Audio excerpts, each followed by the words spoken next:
morning. Just to introduce myself, my name is Jason LaBaw. I'm with Bonsai Media Group. We help your business grow online. And real quick, I just wanted to touch on cyber streams. I've worked with quite a few different IT firms, and I gotta say, the thing about cyber streams is they talk to you like human beings. They talk to you business person to business person. The tech jargon, they kind of leave back at the office, and so I consider myself a semi-technical person, but when it comes time to having my network and security things taken care of, I leave it to them, and you know, they're just a great company to work with. How many people are they just love technology and they're excited about what it has to offer to the business? Who all finds it frustrating at times? Okay, if you find it frustrating, talk to cyber streams. They'll clear everything up for you. So, what I'm here to talk to you about is marketing. So, who are my sales and marketing folks in the building? Okay, all right.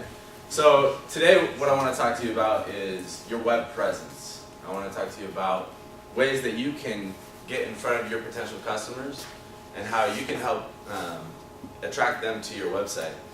Every day there are literally hundreds, if not thousands of people searching for your products, your services, whether it's locally or nationally, and you have the ability to get in front of them. So as Eric and Thomas said, we do search engine optimization for them.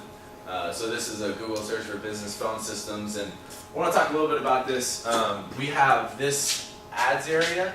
So these are pay-per-click ads, meaning every time that somebody clicks on this ad, Access Line is charged $2 to, I know lawyers who pay up to $80 per click. That doesn't mean anybody picks up the phone and makes a call. That just means somebody clicked and went to their website. The next area down below here is what we call the organic results, meaning that Google has decided that these are the most relevant search results for the term business phone systems Bellevue, or business phone systems in Bellevue. So, and that's really what we specialize in. We find that there's much more value for our customers to be found in the organic section because we take the time to get them ranked there. If they stop paying with us, or they go a different direction, their website's still going to be found there. And so, for the first time, really with marketing, your marketing becomes an asset. Then it does an expense.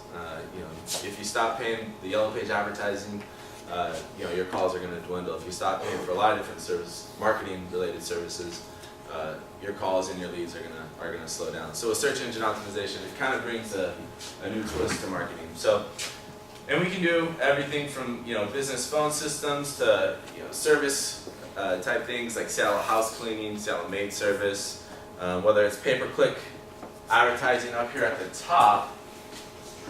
We also have organic results here at the bottom, and then there's one other place.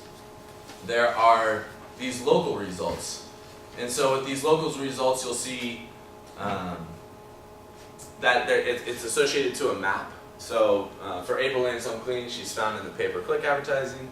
She's found at the top of the organic, and she's also found in the map listing. So she's able to be found 3 different times when people search for house cleaning and all those different maid service, all those kind of keywords. So that is really going to be the basis of my my presentation. I'll also be talking about social media. So when we're talking about videos and sharing them online with mass amounts of people, I'll talk about how you can do that. But today, really, what the focus is going to be on is search engine optimization and how you can get in front of your prospects.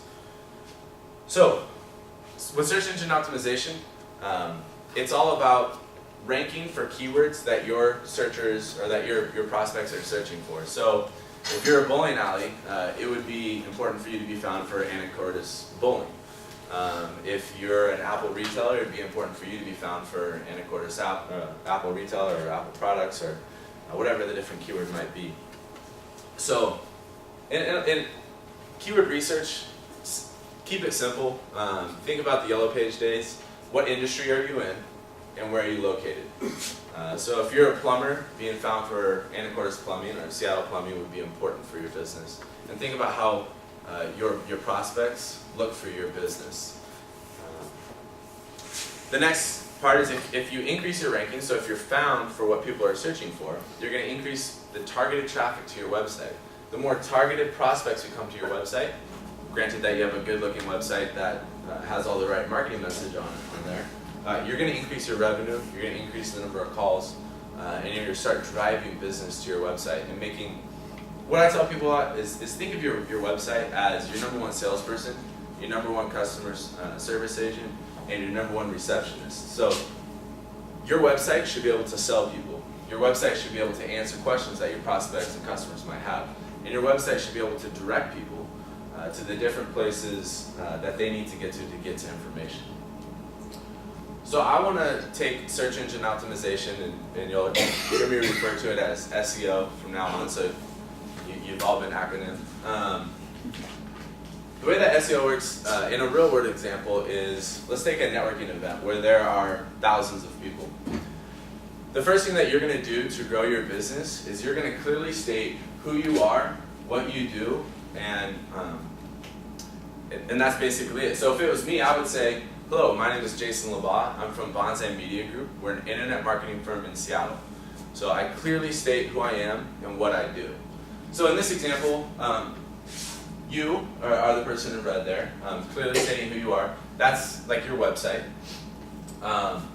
The references in the room, there aren't any references here because I just showed up to the networking event, but we'll get into those later.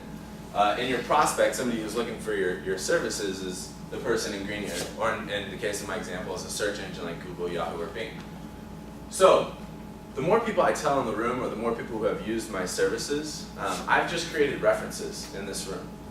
So as I continue to network and being in the chamber, I'm sure you guys have heard, what you put into the chamber is what you'll get out. It's the same thing with networking online. What you put into networking your company online is what you'll get out. So again, we have our website, we have our references, so we continue to grow this network. What we've done is we've created links to our company, to references to us. So that's exactly what we're doing with search engine optimization. First, with your website, we're clearly stating who you are and what you do. The second thing is we're creating references around the web. So links to your website that say that CyberStreams is a business phone systems company, that I don't know the bowling alley that you work for, but that they're an Anacortes bowling company. So we're creating those references online so that when our prospect says, do you know of an internet marketing in Seattle? Well, these references are going to come here and say, hey, you should talk to Jason. You should talk to Jason. So all these things are leading to the same point that, this person, in this case it's me, I'm clearly stating who I am and what I do, and everybody in the room is also referencing me as an internet marketer from Seattle. So that's how search engine optimization works in a real world type example.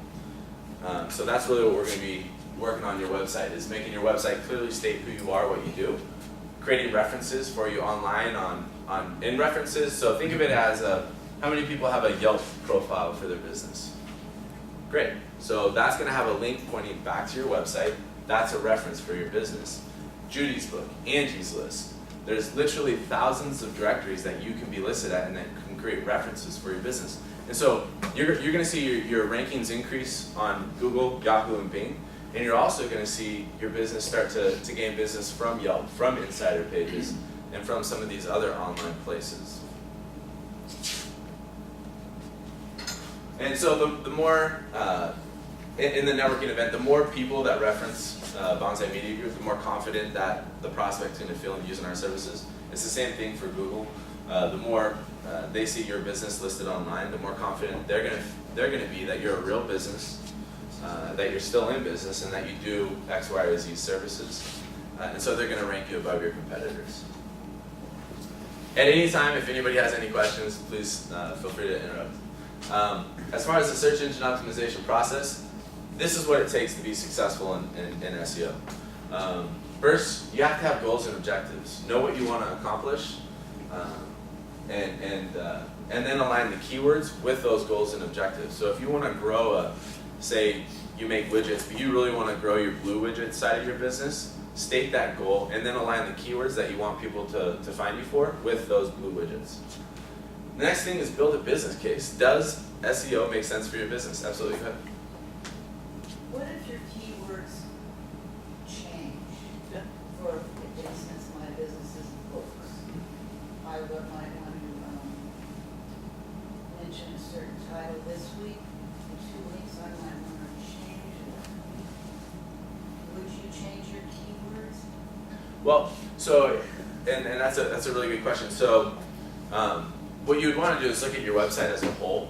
And so your homepage, you might want to be found as Anacortes Books or Great Books Online or something like that. And then a certain page of your website may be specifically for a certain book title. So you'd want to be optimized for that book title. And then there might be another book that's on a different web page that's also optimized for that specific book. So if somebody searches for that book, you have a page that's about that book that Google then knows that this page is about that book. When somebody searches for it, it's relevant and they display your web page. So, so essentially, you want to look at your website as a whole and then create pages that correspond to what people are searching for. Question for you. Yeah. Is there anything yet that's tying in any localization? Absolutely.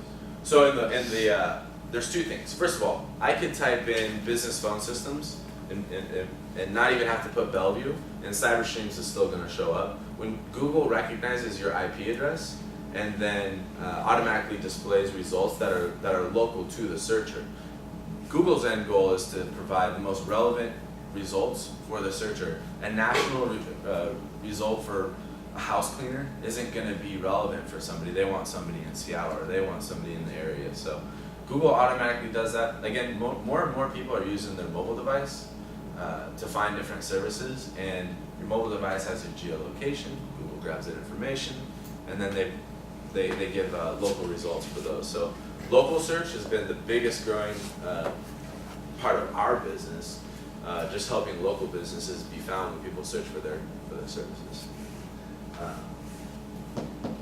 And that side of the business is really just growing. There's a lot Should more. that be part of the SEO process? Yeah, it's part of the keyword research side.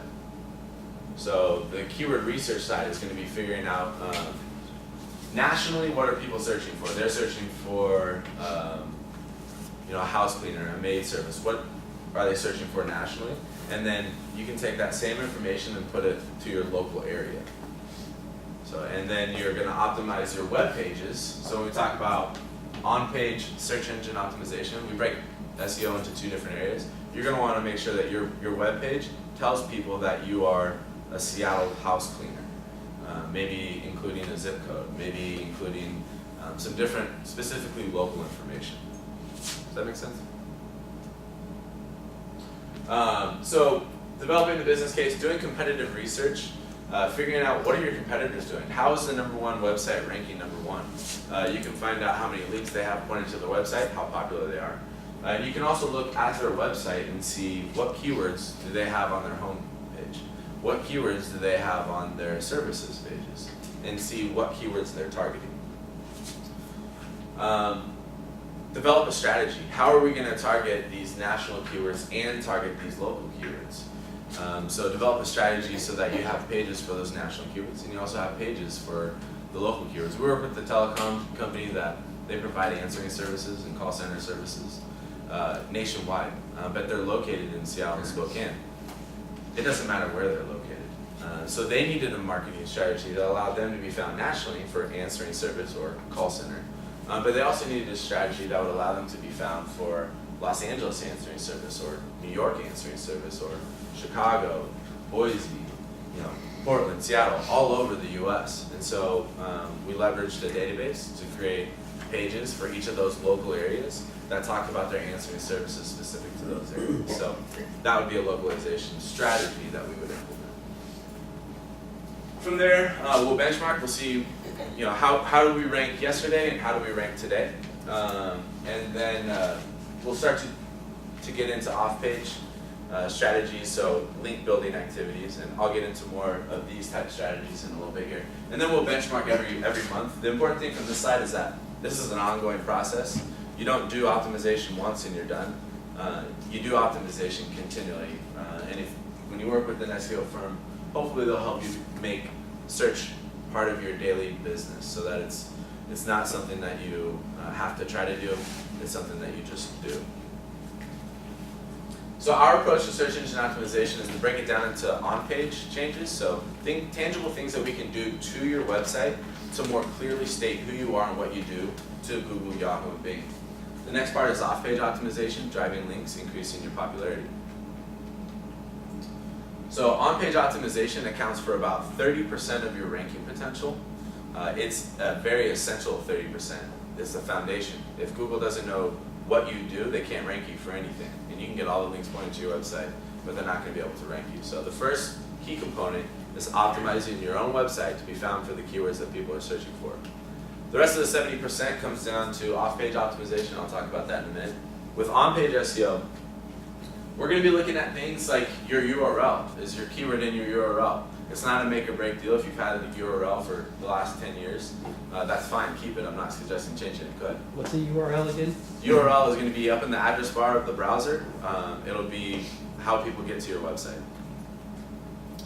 The next thing we'll be looking at is the page title.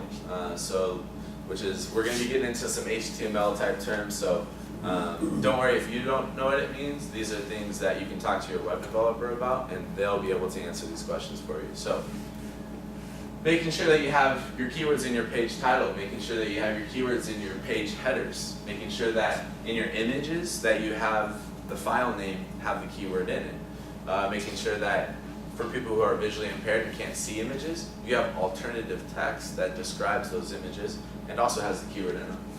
The body text has the keywords in them. Essentially, think of it this way. If you want to be found for blue widgets, the page that you are optimizing for blue widgets should probably mention blue widgets on it, right? It should probably have a few pictures of blue widgets. It should probably mention how your process of making blue widgets or what the benefits of your blue widgets. So blue widgets is going to be on there a few times. And keep it simple and just think of it that way, and you'll do just fine. So one thing that we'll do is we'll take a look at a website and say, okay, you want to rank for blue widgets? Well, currently your on-page grade is a D. We use a third-party tool, and it'll show that, okay, there's some optimization that needs to be done here. We'll go in and optimize that website and then provide our client with a grade that says, okay, you now have an A. So again, going back to those titles, we'll add the keywords to these key places and make sure that that they're found for those search terms. Okay, that's on-page optimization. We're going to talk about off-page optimization briefly, and then we're gonna kind of move into some results and then also social media. So, off-page optimization. We're looking at directory submissions. So if you're an accountant and there's a Washington State Accountants directory, you should be listed there. If you're a Washington State accountant. If you're a business in Anacortes, you should be listed on the Chamber of Commerce's directory. That's a very key place for an Anacortes business to be listed. Google's going to look at that and say, okay, this is a Anacortes business, and they're on the Anacortes Chamber of Commerce website, so obviously they do business in Anacortes. Link bait is just creating stuff that people online are going to find interesting and link to. I could spend a whole day talking about that. Digital PR, so doing press releases. You can talk to your traditional media outlets, but a lot of times nowadays you can get your press releases and go to a place like Business Newswire or PR Web, and you can post your press release right there, and it's going to go out to 300 websites. And if you have the right links in those press releases pointing back to your website, you're going to increase your website's popularity. So, digital press releases is a high value activity and something I recommend that all businesses do, whether it's in the online world or the offline world. Let's see what else I want to talk about. Articles. If you're a thought leader in an industry and you have a white paper, sharing that article online on other websites again, referencing your own website. Creating video, so there is YouTube, there's Vimeo, and there's about 100 other video hosting sites. So again, you want to get your content in front of where your prospects are looking for you. If your prospects are on Vimeo, get your content on Vimeo. If your prospects are on YouTube, get your content on YouTube. And then also take a look at the search results. If Google is displaying YouTube videos only, make sure your video is on YouTube. That used to be the case. It's not the case as much anymore. They're starting to include other video providers as well. But they own YouTube, so they tend to show YouTube more often than others. And the other thing is reciprocal linking. So we all in this room have the opportunity to create a page, a resources page, and say, hey, you know what? I know of a great bowling alley in Anacortes, or I know of a great accountant, or I know of a great so-and-so, and have those listed on your website, linking to each other's websites. And what that's going to do is tell Google that, I'm an Anacortes business, and this is also an Anacortes business, and then also getting them to link back to you. You're basically getting into the web, and the reason it's called the web is because it's all interconnected. It's like a spider web. So making sure that you're part of that connected web instead of being isolated out here where nobody knows who you are or what you do.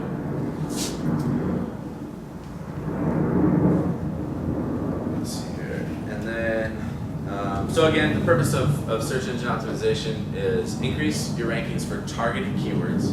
So getting targeted traffic back to your website, and you'll be able to increase revenue.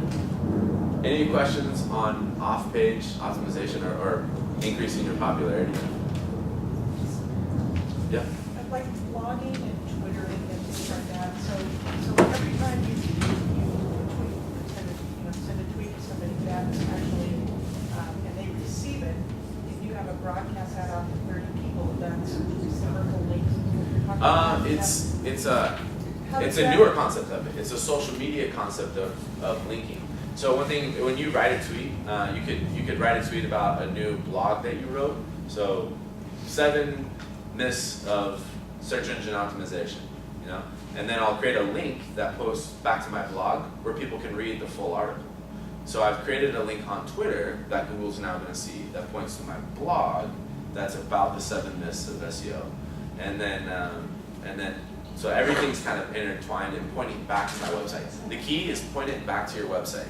If you send a tweet out, have a link in that tweet and have that link point back to your website. That's the key. Does that make sense? When you write a blog, have a link in there, point it back to your website, yeah. You said the digital press releases, the first one you said was Business Newswire. Mhm. What was the second one? PR web. PR Web. Yeah. They have to pay for the advertising. You do. You have to pay for both of them. So I recommend on PR Webs the $200 package. I think it gets good exposure, and I use it primarily for search engine rankings. If you're really interested in getting your article written in a local newspaper or national newspaper, I would recommend hiring a PR firm and doing it the right way. So that makes sense? So by engaging in search engine optimization, for instance, this guy, has anybody heard of Compendium or Live Inspired? They wrote the 5-book Where Will You Be 5 years from today, or the Green Inspired Cards. Check them out, they're a really cool company, and we're really fortunate to work with them. They have a website called Live Inspired, and their whole business is around inspiration. And so they wanted to own the inspiration keyword. So when somebody searched for inspirational products, inspiring gifts, they wanted to show up. They wanted to be branded as an inspirational company. So here you can see that we started with them in roughly December, and then after about 3 months, we were able to get them into the top 10. And that's for the inspiring products keyword. The next phone call there. The next keyword that we're looking at here is inspiring gifts, and you can see it was kind of volatile at the beginning, but things started to even out once they had established credibility with the search engines. Again, this is inspirational gifts, so we see that they kind of continually increase over time. So it's important to rank for highly competitive terms, but it's also important to rank for a wide variety of keywords. So for Compendium, it was important to not only rank for inspirational gifts and inspiring products, but it's also important to rank for meaningful gifts for mom and unique diaries and these search terms that maybe they only get 100 searches per month, but if you take that over 100 searches or 1,000 different searches, you're talking about a lot of traffic coming to your website.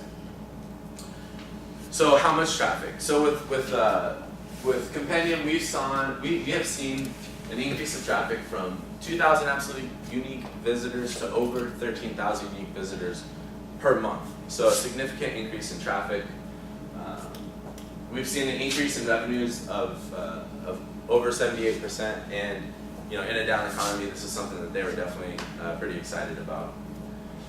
So to kind of take an overview look at search engine optimization, it is going to be looking at social media marketing.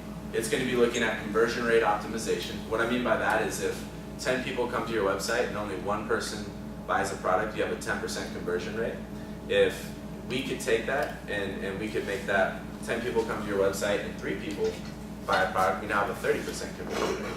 Now when you start to increase traffic, you're converting many more of those people. So, and a lot of conversion rate optimization has to do with the next item, which is user experience. So making it easier for users. Happy users equal happy customers. So if they have questions, make sure you answer those online. Having chat available, having your phone number clearly on there, having your privacy policy, having things that are important to your users is going to be something that you definitely want to take the time to find out and develop and design a business class website, not just something your nephew built. Not your nephew is not a good web developer, but and the next thing is design, making something that's aesthetically pleasing, that when people get to a page they're going to want to stay there. Copywriting, making sure that the words on your website say the things that your prospects and clients want to hear. Blogging, which we talked about, which is when blogging is done right, it can do really amazing things for your website. And then designing a site architecture that allows your website to be found for all the different terms. So you have, say you have your homepage and you have services. Instead of having all your services listed on that page, you may have a service overview page, but then allowing people to dig deeper and get into a specific service that then you can optimize for that particular service. So providing an information-rich website. Moving on to social media, because it is a key component of search engine optimization, and it's a really exciting area in marketing. Now, if you're thinking about social media marketing simply from a standpoint of how can I make more money, I would say you're coming at it with the wrong idea. What I would look at is how can I engage my prospects? How can I engage my current clients to get new clients? How can I find out, say I'm prospecting I want to prospect Trader Joe's and I want to get into their corporate office and figure out, who's their internet marketing director. Well, I can use LinkedIn to get in there and find out who the marketing director is, who the internet marketing director is, who the supply chain person is. So utilizing these tools to help do your business and really to listen to what your prospects are saying, and then also just engage in that conversation. It's just like networking. Again, I just go back to the saying I heard at kind of a young age in Chamber of Commerce. What you put in is what you'll get out. And if you are out there and you're sharing your industry knowledge, other people online are going to see that and they're going to appreciate that. And then when it comes time for them to look for whatever service that you provide, they're going to think of you and they're going to come talk to you. So you may not see a return in the first 3 months. You may not see a return in the first year. But I promise you, if it's something that you stay consistent with, you're going to be able to grow your online presence, and people are going to remember that, and they're going to remember you. So, how to be successful in social media? Know your goals. Write your goals down. If you don't write them down, you're not going to achieve them, whether it's weight loss or whatever your goal is. You need to write them down. You need to have a plan of how you're going to achieve those goals, and you need to be consistent. So that's the same exact thing with social media. Know what you want to do, have a plan of how you're going to accomplish it, whether it's having a content strategy. So for 3 months of this year, I'm going to be talking about security risks to your data infrastructure. Or that might be something that Eric talks about for 3 months, and gives people little tidbits and things that they should know. You know, and creating messaging that's going to kind of position yourself as a thought leader and give something of value. Don't just do social media to do social media because it's what all the cool kids are doing or whatever. Do social media because you want to get out and network. Again, being consistent. But where do you go? What do you do? This is a picture that I don't think anybody's gonna be able to tell much from, but these are literally all sorts of different social media networks. You have your major Facebooks, you have your Twitter, you have your LinkedIn, YouTube, but there are hundreds and hundreds of others. And your target demographic may not be on LinkedIn. They may be on a, you know, say you sell products to moms, they may be using Yahoo groups and in these forums with these moms who are discussing different products and different things that they use with their kids. And it's a whole other world where they exist. And you would not believe the conversations that are had there.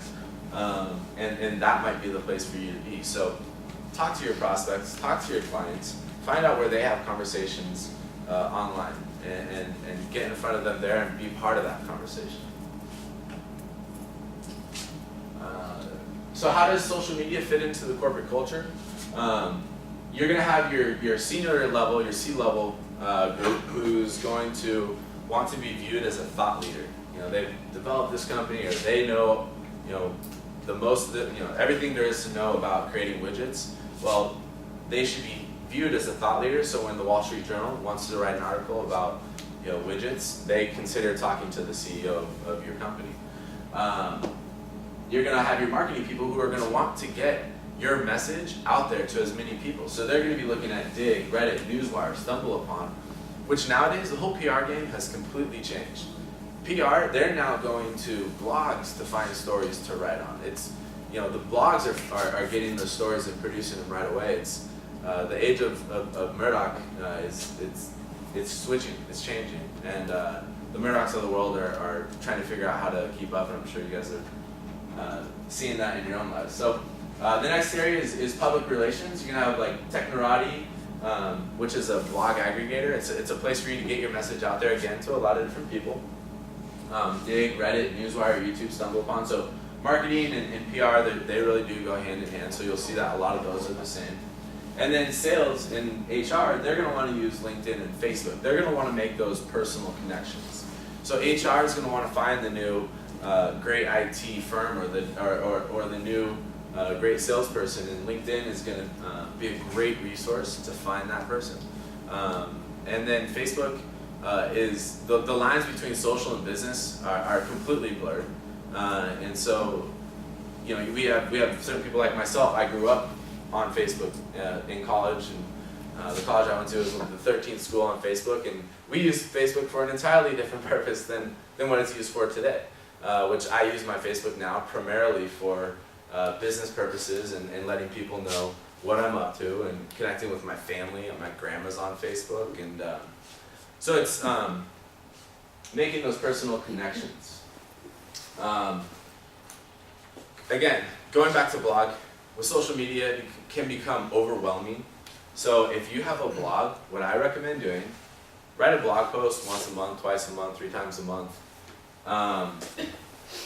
When you write that blog, have it go to your LinkedIn profile or write an update on your LinkedIn profile and say, hey, I just wrote this blog, check it out. Go to your Facebook and say, hey, I wrote a blog, and if you're interested, check it out. And same thing with Twitter. And there are ways that you can make this automatically happen. And automated's good, but if you can personalize your message to your like my Facebook friends aren't going to be interested in my business, my Twitter statement where it's more targeted to the PR world and to the media outlets. They're going to want to know, they're going to want an edgier type of comment as to why I'm writing this blog and why they should read it. So one piece of content that's repurposed 3 or 4 times here. So keep it simple. There's no reason to have to overcomplicate social media. And then again, let your hair down, have a good time, interact with people. Remember that it is a personal environment and that you should communicate as such. The old kind of way of communicating in business doesn't work as well in social networks, and so you're going to kind of be pointed out if you use that. But it also depends on who your target market is. So, one thing I like to think about with social media, going back to this real quick, is that we're marketers. You're marketers for your business, and nothing has changed. Yellow pages, you got your message in front of people who are looking for your business. Search engines, that's the exact same thing we do. So wrapping things up with social media with Facebook, one thing that's really popular and I wanted to touch on because it's something that we're going to be giving away as part of the raffle today is custom Facebook pages. So this is something we did for Belltown Spine and Wellness, where if you came to their page and you didn't already like the page, you were presented with this marketing message. Click the like to get a 15-minute massage and a spinal evaluation for not $100 but just $39. So we created an incentive for them to like the page. What we do on the next page is once they like it, they're presented with this, where we're able to capture their name, their phone number, their email address, and the best time to contact them. So we're not just getting the like, we're actually getting contact information, and we're getting spines and seats, as the doctor likes to say. So that is my presentation. If anybody has any questions, I'm happy to answer those. Get this slide up. What we're going to do now is we're going to quickly raffle some things off, and then we're going to have a panel session. So basically, ask questions, and we're all here to answer. And that's where we're going. So has anyone not gotten their visitor card in here? Great. You got one? Okay. You got